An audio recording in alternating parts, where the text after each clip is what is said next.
Tonight, new details about those critical black boxes. The NTSB confident they will gather data from them as questions mount over air traffic control staffing. What we're learning about the moments before the deadly accident. The supervisor allowing an air traffic controller to leave early with just one left on duty. Chopper flights near the airport now restricted, and the close call involving similar aircraft just a day before. Plus, the FAA struggling with air traffic controller recruitment. The head of the union, stark warning. It's a 30-year low in air traffic control staffing. The lives lost, the young skaters and their parents, and what we're learning about the pilots involved.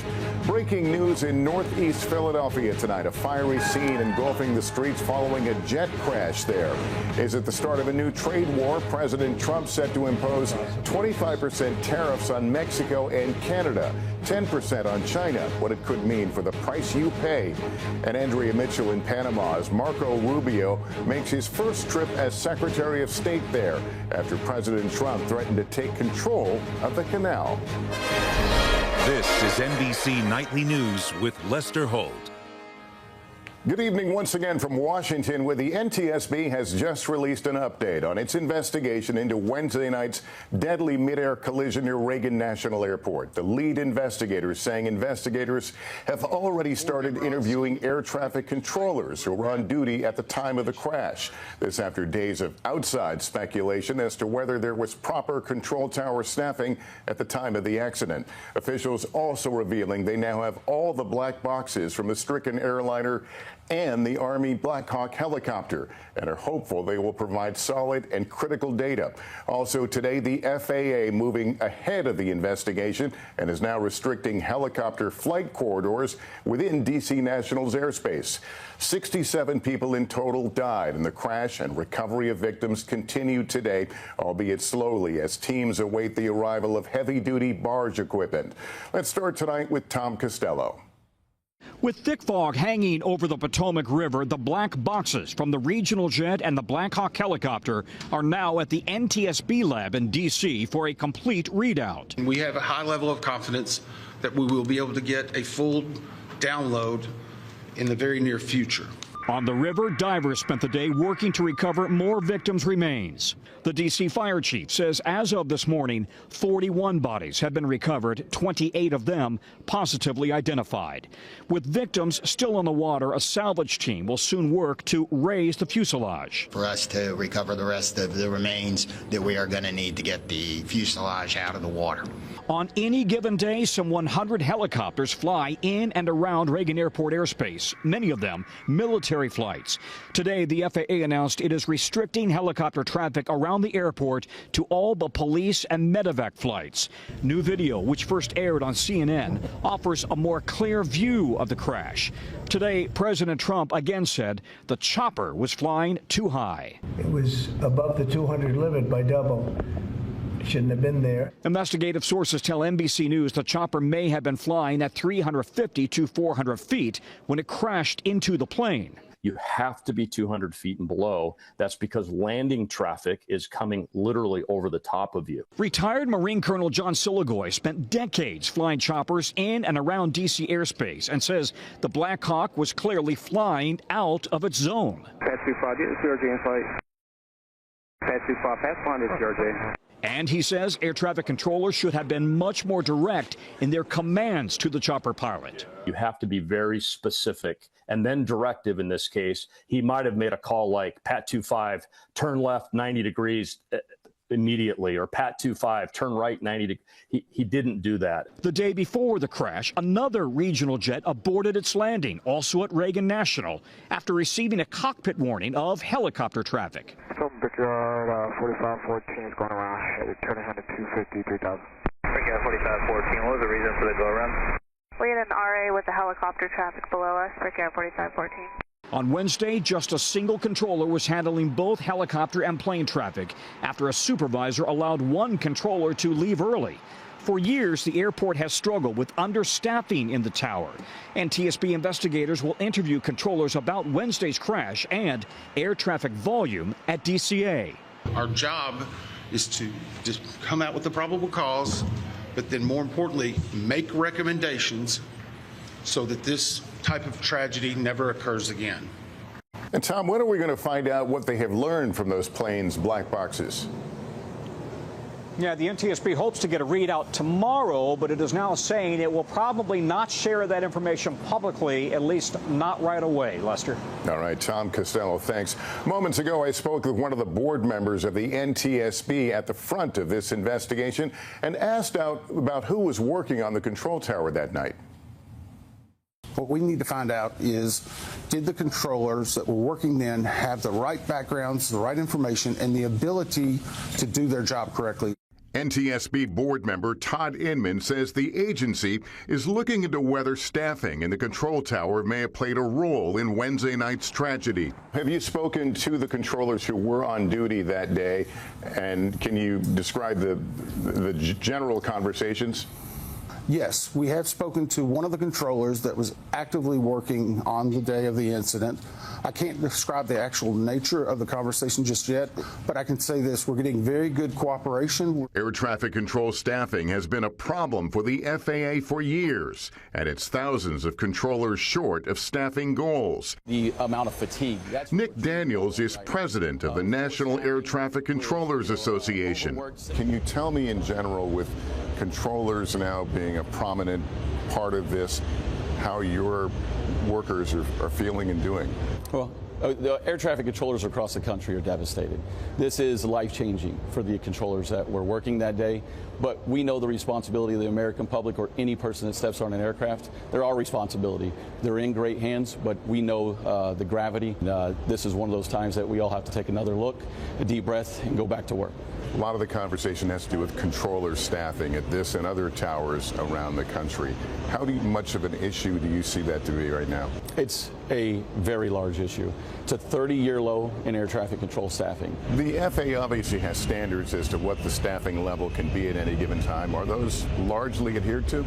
Right now, we often work short in a lot of our facilities, but when we cannot meet the staffing requirements, we end up beginning to reduce capacity in order to keep the safety level at what it should be. So could this be a wake-up call to some extent? Yeah, absolutely. I think any chance that we have to talk about the fragility of the air traffic system and the ways to improve it, we should be out doing that. The President of the United States raised questions about the quality of people being recruited into these jobs. How do you respond to that? Every certified professional air traffic controller, regardless of their race, regardless of their gender, has gone through rigorous testing to become that controller. Background checks, security checks, medical checks, and that's just to get in the door. Do you anticipate being able to speak to the controllers who are on duty? Yes, actually spoke to them the night of the actual incident. Again, they themselves are devastated, this being the life-changing moment. I plan to go spend some time with them. There are a lot of questions, but certainly a broad determination to get to the facts and figure out if lives can be saved in the future.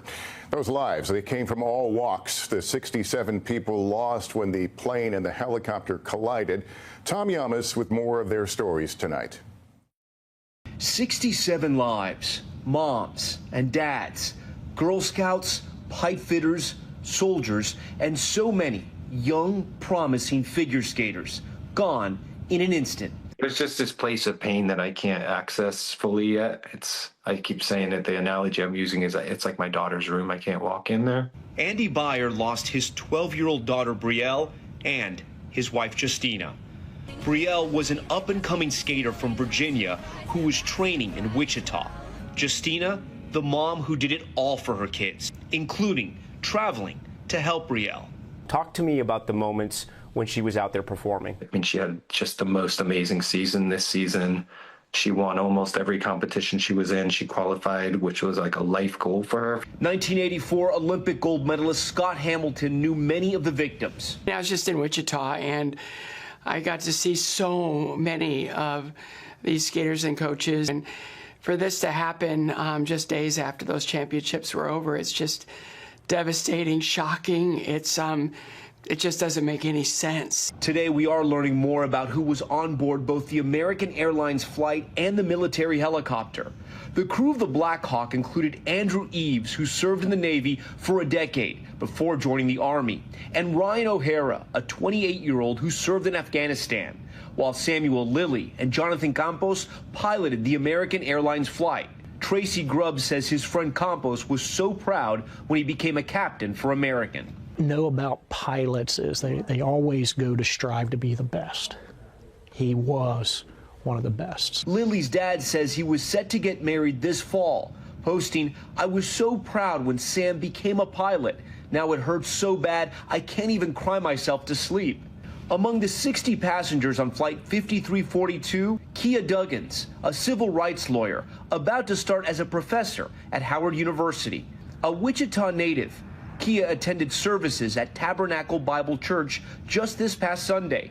Minister Annie Montgomery was a mentor. She was absolutely a beautiful, radiant person on the outside, but more than that, I saw the beauty and the radiance from the inside. Mikey Stovall was one of 7 friends on board returning from their annual duck hunting trip to Kansas. His mom, Christina, says he was a wonderful father to his 11-year-old son. He was only 40 years old. He is loved by everybody. Mikey's one of these from when he was little. Everybody will tell you, Mikey loves everybody. Up and down the East Coast, figure skating clubs are struggling to make sense of the loss. In Virginia, one club lost 14 members of its community. Rena Lynn remembering her friend, 11-year-old Lydia Livingston. She was always very happy, and she would always help people if they were sad or hurt. Tom Yamas, NBC News, Washington. All right, we turn now to some breaking news in Northeast Philadelphia, where there has been a fiery jet crash. Morgan Chesky reports with late details. A fiery explosion in Northeast Philadelphia, right in the middle of Friday rush hour near a small but popular mall. Pennsylvania Governor Josh Shapiro confirming a small plane had crashed. Videos from the scene show burning debris and heavy black smoke. Our local station, NBC 10 Philadelphia, reporting at least 3 homes and multiple vehicles caught fire as a result of the crash. The explosion caught on doorbell cameras around the area. We're urging you to please stay away from the scene. If you see debris, call 911. In a statement, the FAA says the plane was a Learjet that crashed after departing from Northeast Philadelphia Airport. The plane was operated by Jet Rescue, which is an air ambulance company. They say 6 people were on board and cannot confirm any survivors. The scene of the crash soaked in heavy rain as ambulances worked their way to the site more than an hour after the first call came in. Nearby, Gregory Gibson, who works at the Roosevelt Mall, sharing he's been unable to reach fellow co-workers still inside. Some of those employees there are my friends. These are my family around this area, so I'm just so concerned about everybody's safety. Now, the company that operates that air ambulance, Jet Rescue, says that tonight of the 6 people on board, 4 were their crew members. 1 was a pediatric patient and the other was their escort. A rep for the company tells us that young patient was a Mexican national who had successfully completed their treatment and was on their way back to Mexico. Jet Rescue says tonight their thoughts are with the families and anyone else who may have been hurt on the ground. Lester. All right, Morgan Chesky, thank you. In 60 seconds, is it the start of a new trade war? Trump set to impose tariffs on Mexico, Canada, and China. What it could mean for the price you pay. The Trump administration is set to impose new tariffs on goods from Canada, Mexico, and China starting tomorrow. The president insisting today they won't lead to more inflation here at home. Garrett Hake has late details. Tonight, the White House saying President Trump is keeping a campaign promise by imposing tariffs tomorrow on Mexico, Canada, and China in response to migrants and fentanyl coming across the border. We'll possibly very substantially increase it or not. We'll see how it is. 25% duties on imports from Canada and Mexico and 10% from China. And the president hinting at tariffs to come on computer chips, steel, and pharmaceuticals. We want to bring pharmaceuticals back to the country, and the way you bring it back to the country is by putting up a wall, and the wall is a tariff wall. But Mexico's president warning the tariffs could violate the trade agreement President Trump negotiated in his first term. And critics say the extra tax paid by U.S. importers will be passed along to American consumers. This is going to be a way to spur inflation. It's just, just because Donald Trump's the new president doesn't mean that all of the Econ 101 books are going to get rewritten. NBC's Kelly O'Donnell pressing the president, who pointed to his first term. What do you say to the voters who want to see you reduce everyday costs? I had almost no inflation, and yet I charged hundreds of billions of dollars of tariffs to countries. Tariffs don't cause inflation, they cause success. It all comes as federal agencies scramble to comply with President Trump's orders to end Biden DEI policies. The Office of Personnel Management ordering all, quote, gender ideology references be removed today, including pronouns in email signatures, according to a memo obtained by NBC News. Another memo we've obtained from the Defense Intelligence Agency ordering a pause on, quote, special observances, including for Black History Month in February and Pride in June. And the CDC today scrubbing some HIV-related content from its website. And Garrett, you also have some new reporting about a major shakeup at the FBI. Yeah, that's right, Lester. The Trump administration has now forced out all 6 of the FBI's most senior executives and the heads of several field offices around the country, including here in Washington, according to current and former FBI officials. When we asked President Trump about this earlier today, he said he was not involved in that, but that if people were fired, quote, that's a good thing. Lester? All right, Garrett, thank you. Up next, the clash over the canal. Andrea Mitchell reports from Panama, where Trump has threatened to take control of the vital passage. Secretary of State Rubio heads there tomorrow. New Secretary of State Marco Rubio faces a showdown on his first foreign trip tomorrow in Panama. There's an uproar in the Central American nation over President Trump's threat to take control of the Panama Canal. NBC's Andrea Mitchell is there. In Panama, flags are flying high, raised in defiance of President Trump's threat to take back the Panama Canal, a canal Panama has operated for decades and says is not controlled by anyone else, including China, and won't give up. The ship is about to move. Jaime Troyano works at the canal and is a canal historian. The Panama Canal is operated by the Panama Canal Authority, which is 100% Panamanian. Not by China. Panamanians. The canal was opened in 1914 at a cost to the U.S. of $352 million, but was turned over to Panama in 1999. Ships sailing through the canal go only 51 miles. That cuts the distance from Atlantic to Pacific by more than 9,000 miles, cutting the distance and the time by more than a month. That saves millions of dollars for businesses and consumers in the U.S. A Chinese company does operate ports at either end of the canal, but other ports are operated by the U.S. and Taiwan. Former U.S. officials confirm American ships don't pay more than any other countries, as the president has said. Still, Secretary of State Marco Rubio yesterday doubled down on President Trump's claims. If the government of China in a conflict tells them shut down the Panama Canal, they will have to. That is a direct threat. Jorge Quijano administered the canal when Vice President Pence visited in 2017 and worked there for 44 years. Instead of bringing in the hammer, extend the hand. And I think we'll get much further than where we are now, because the canal will not go back to the United States. People here say Panama is America's closest ally in the region, cracking down on illegal migration and drugs, a message Panama's president plans to deliver to Secretary Rubio tomorrow. Lester. Andrea Mitchell, thank you. When we come back, how a close-knit community on the ice is coming together after the tragedy in the sky. Turning back to the figure skating community, which is reeling tonight from unimaginable loss. Sam Brock is in Boston, where some skaters are getting back on the ice and honoring those lost. 36 hours after this rink went silent, and world-renowned skater Jimmy Ma is back on the ice in Boston. None of us want to hear music today, but because we have that job, we have to. They would want us to. Losing 6 members of this skating community, he says, felt akin to losing family. All of them were pillars of our community. But to me personally, like Jen and Gina, they've had a massive impact. Ma referring to the family of 13-year-old Gina Hahn, who 3 years ago shared her dreams with NBC Boston. I really want to go to the Olympics step by step. Today, her coach saying that goal was in sight. Gina's nickname was Gina Starina. She was a little star. Instead, a plan is crystallizing on how to honor the lives of Gina and her mom, Spencer Lane and his mom, and coaches Vadim Naumov and Zhenya Shishkova. You feel like your role has expanded? Yes. These kids would have wanted us to push. These kids would not want to see us give up. As the Skating Club of Boston mourns, it's also preparing to host the World Championships in just 2 months. I do think that this community, this worldwide community, will come together in those moments and support each other. Tonight, the skaters here are showing tragedy won't define their community, but rather reveal its essential love and connection. If I could leave a lasting impact on these youngsters, that would mean the world to me. And it starts with us being strong for this situation. Sam Brock, NBC News, Norwood, Massachusetts.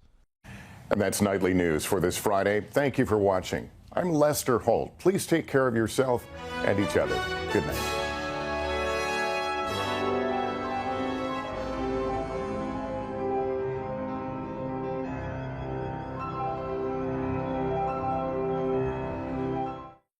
Thanks for watching. Stay updated about breaking news and top stories on the NBC News app or follow us on social media.